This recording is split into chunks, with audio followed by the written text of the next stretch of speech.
renting a coffin. How does that sound? And no, I'm not talking about some psychological exercise. Funeral homes can rent out an expensive casket for the ceremony.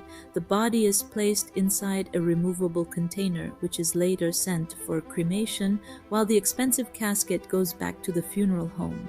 In China, you can even rent a boyfriend for Lunar New Year, bring him home to meet your parents, and take a few convincing photos for social media.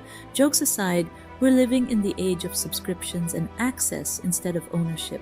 And your children may have much less to inherit. Your apartment is rented, your car comes from a car-sharing app, your software is subscription-based, even your books might live behind a monthly payment. So how did we get here? The 2008 financial crisis hit the middle class hard.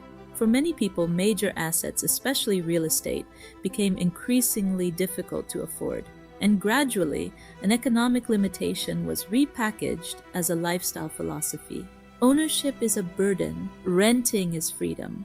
We started hearing, why buy a home when renting is easier? Why own a car when you can just use one when you need it? Why buy something when you can subscribe to it? Sometimes that's completely rational, but sometimes people can't afford ownership and eventually convince themselves they never wanted it in the first place. Meanwhile, the business model of renting instead of selling keeps expanding. Take fitness equipment.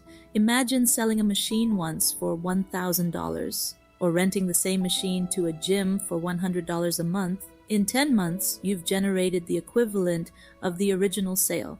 But that machine could potentially keep producing rental income for years. One asset, recurring revenue, and renting can absolutely make sense for the customer too. Why spend thousands buying a wedding dress you'll probably wear once when you can rent one for a fraction of the price? But there's another reason this model works so well. Behavioral economics has a concept called the pain of paying. We experience psychological discomfort when we consciously hand over money. Subscriptions reduce that friction. A $10 charge automatically hitting your card at 3 a.m. barely registers. It becomes another line on your statement. Now multiply that by 10, 20, or 30 subscriptions.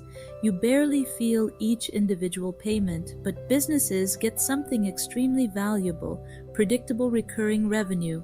And this is why the subscription economy matters for entrepreneurs.